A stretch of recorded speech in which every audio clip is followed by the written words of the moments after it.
is kind of having a meeting and I can't tell him to shut up right now, can I? So if you hear voices in the background, it's him.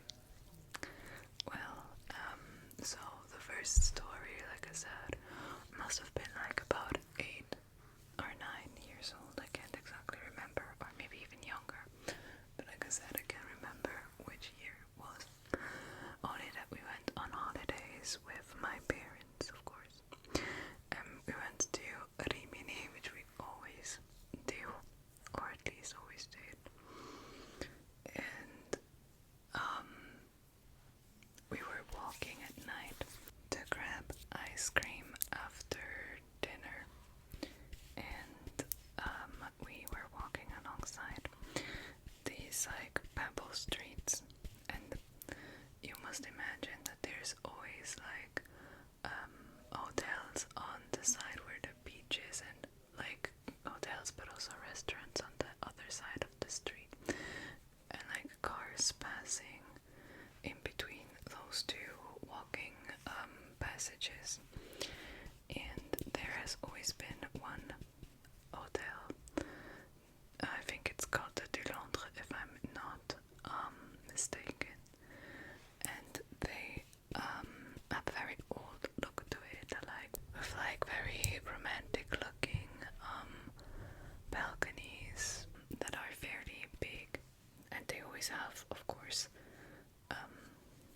furniture on them. It's like little chairs and tables where you can sit outside and like smoke or whatever, sit and watch people passing by. I don't know.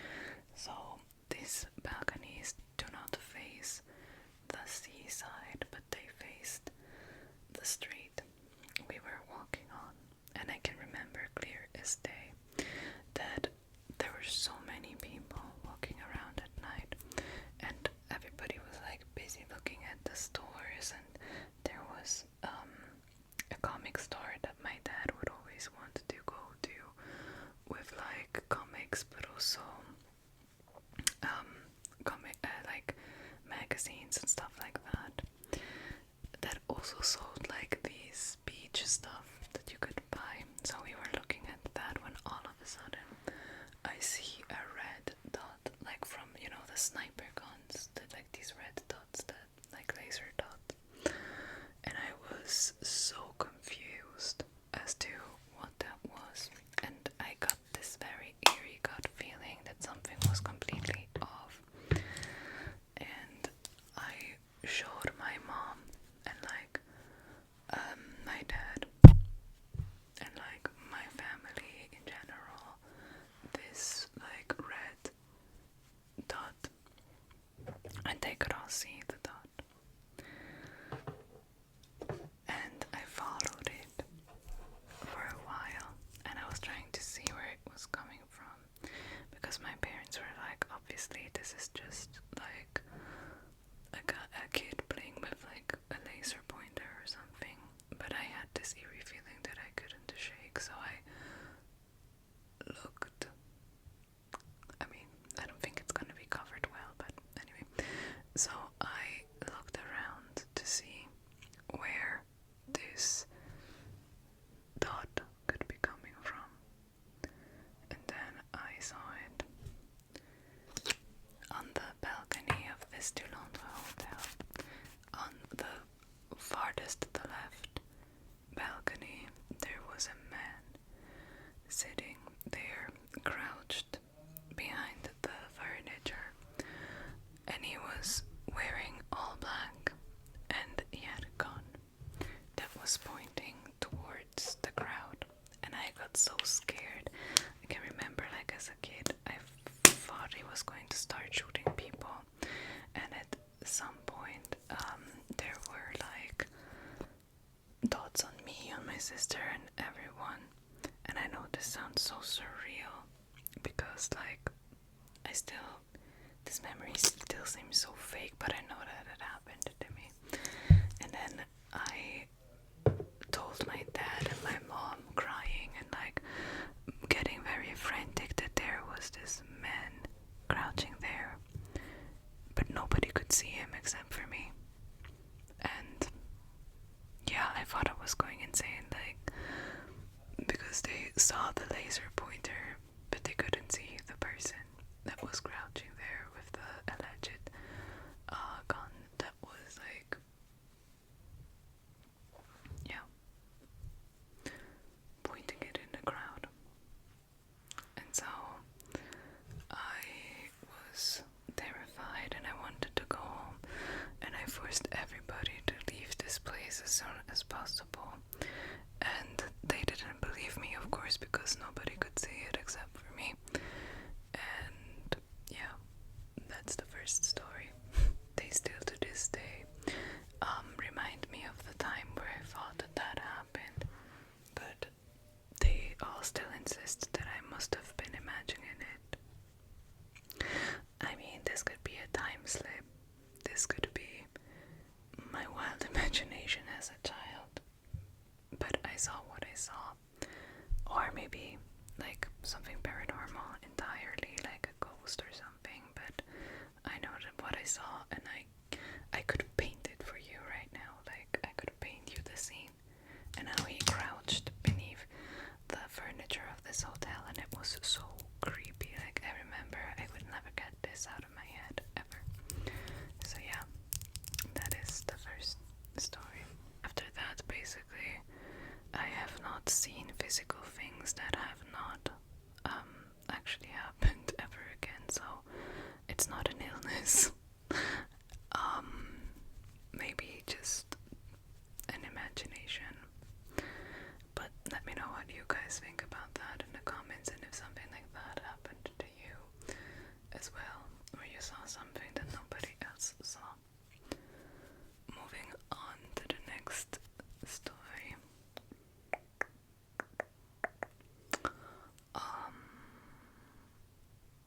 Yeah, that's a classical story that maybe is not even so paranormal, but it just is an absolute glitch in Matrix type of thing.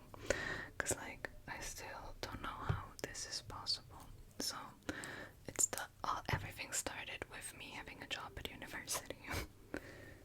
So I worked at university, and it was like the period of like winter break, like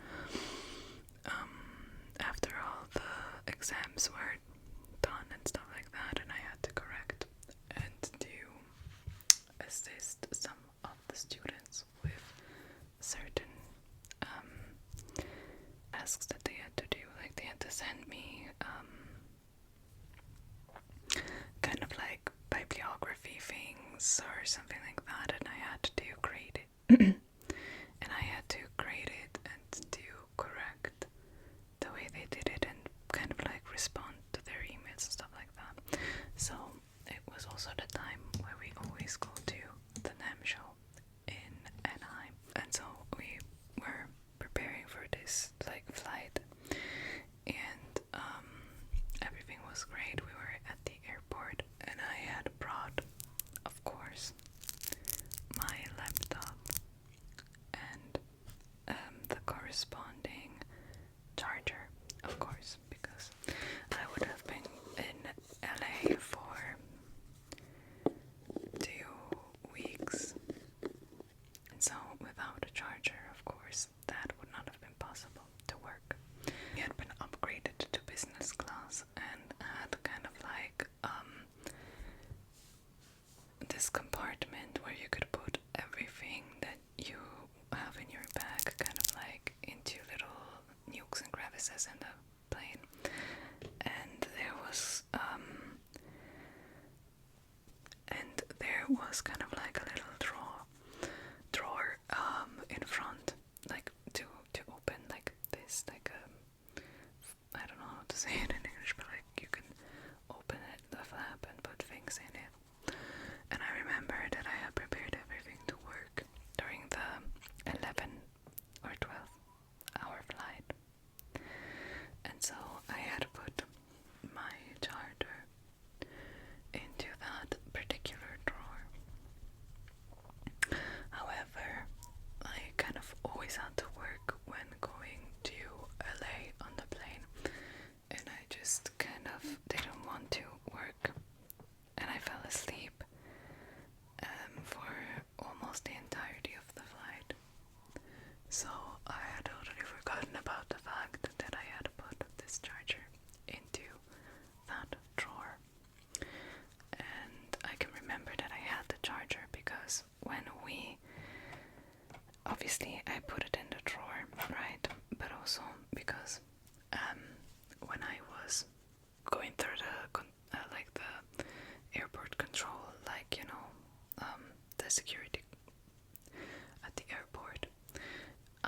remember having to take out the charger and almost forgetting it in the basket, and my dad bringing me the charger saying that I had forgotten it. So it's a distinct memory that I had the charger, and this is important for the rest of the story. After we landed, of course, we all scrambled our things and stuff, and like went to the first hotel in Anaheim. And when I arrived, I wanted to check some emails and see if I had missed anything or if there was anything I had to do. And I wanted to check. And I saw that my laptop basically was almost running on empty, which was also one of the reasons I had taken the charger out of my bag and into the plane. And I wanted to take out the charger from my bag, and of course it was not in my bag anymore, and it was nowhere. Like, I even checked to see if I had put it in the luggage by mistake, or like I wanted to check if maybe I had mistaken about thinking I would have taken it into the plane with me, and checked in the suitcase, which would have been not good anyway, because you're not allowed to put chargers in the suitcase, are you? Well, whatever. I looked for it high and low, and then I realized, like, you know, when you have this clear like memory of leaving something behind, and so it dawned on me that I had left it in the plane, and I wasn't able to work basically for the entire 2 weeks while I did the basic stuff that I had to do with the charger of the phone that was also able to charge the computer for a very small amount of time. But I was not worried because I knew I had another charger at home. Of course, I had written my fiance like text saying that I left it in the plane, and that if I wasn't able to get it back, that I would like basically just ask him to give me another one, because he had like so many, and he said that it was no problem and that I could have it when I got back from LA. Now you all are wondering where's the paranormal part in this story, and we're getting to it now.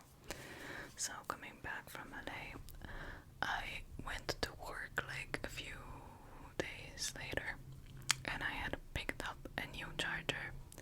I'm sorry if you hear strange background noises. I think they're doing something with like the building next door, but I only have time to film this now, so I'm sorry. I hope it's not too. And I worked in a small office that was for all the assistants, but they most of the time was the only one there. So yeah, I was there with some friends, talking about what everything had happened and just telling them that I had lost my charger, and that I was now using this new one. And I kid you not, I took out the new charger, and it had, like, from my backpack that was empty when I packed it, and when I took it out, there was another one attached to it. There was a second charger inside the backpack, and everyone that was there that day was a witness to that. And I don't know how that's possible. Like, still, because I can remember leaving it in the plane, and I only had one charger. I came back, and I took my boyfriend's charger. Back in the day, boyfriend, now fiance's charger. And I can remember that I only had one. I took it out of the backpack, and like, we were all shocked when the second one came out of the freaking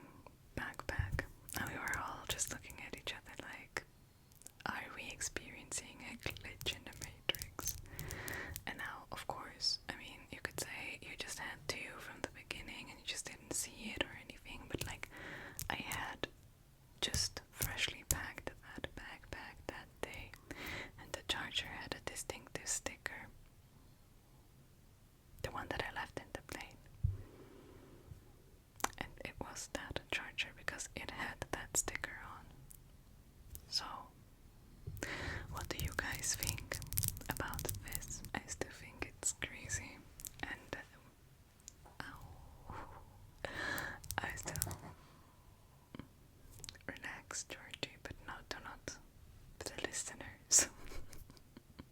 Anyway, what do you guys think? I'm gonna go off camera and do my brows. And I'll be back in a second. I'm back. I'm going to tell you one final story that is not oh jeez. That is not entirely paranormal. Like, it's not at all, but it's creepy. So we had gone to a concert of one of our favorite bands, and with our best friend, like me, my sister, and our best friend. And long story short, at the concert we ended up meeting the band somehow. They gone out for drinks with them after the show. I know, it sounds crazy, but that's what happened. But the creepy thing is that we wanted to take an Uber home. It was at a weekday, so there were no trains going back to our hometown. I back then did not live in the city, so I was still living with my parents, and since we had to go back to the countryside, we did not have any train left that took us back. But of course, us meeting one of our favorite bands, we did not want to go home, of course, and so we decided to take an Uber home.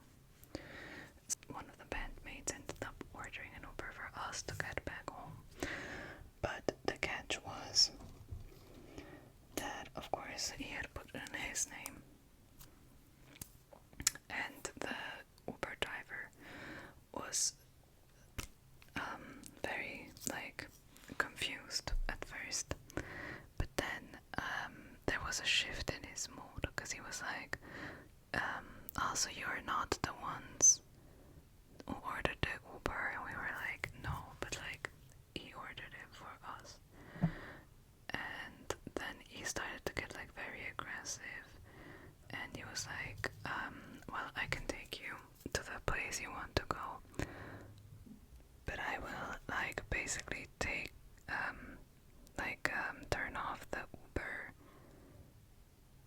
thing, the Uber app, and I will take you there as a taxi, and you have to pay more for that. And we were like, no, absolutely not, he already paid for it, so with the Uber app, so you can't just charge us again. And he wanted something like 200 or more bucks to take us back home. And I was like, there's no way you're doing this. And our friend was like, no, then we're just gonna get out and order another Uber for ourselves, right? By ourselves. And we were like, yes, sure, let's do that. But we were all still in the haze, buzzing of the people we just met and stuff, so that we were kind of we didn't notice that this person, this Uber driver, had locked us inside the Uber, and he didn't want to let us out anymore. And he was continuing to be like, no, you can't get out, I will take you. You just have to pay more. And he kept saying that, and we were just like, no, just let us out. And we will take another ride home. And we are so lucky that our friend noticed basically that he had an old car, so you could still manually unlock the doors, thank God. And that's also what we did. Our friend unlocked the door and basically took my arm and dragged me out of the Uber, and I took my sister's arm and also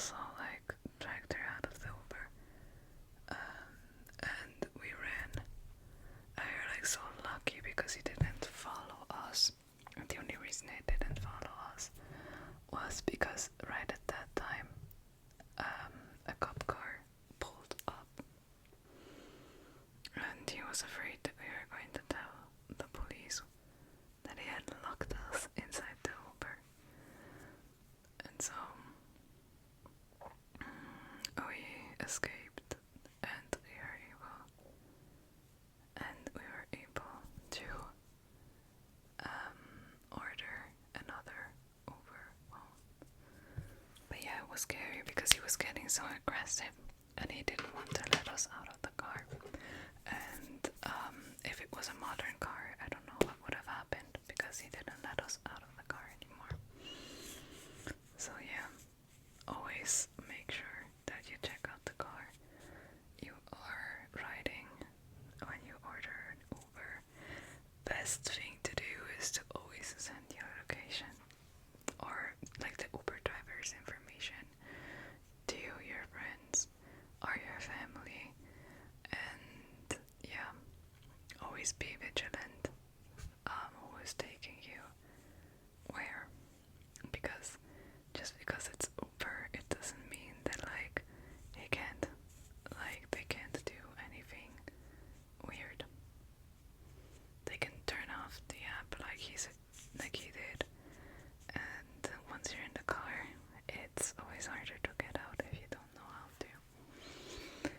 So yeah, the makeup look is done. Maybe I'm gonna add some freckles. I was hoping this was gonna make some better lip sounds, but it didn't. And yeah, let me know in the comments what you thought of these stories, and if you enjoyed this, and maybe you could share some of your creepy encounters or creepy stories, glitch in the matrix or whatever that have happened to you, so I could read them to the community and you could be part of my ASMR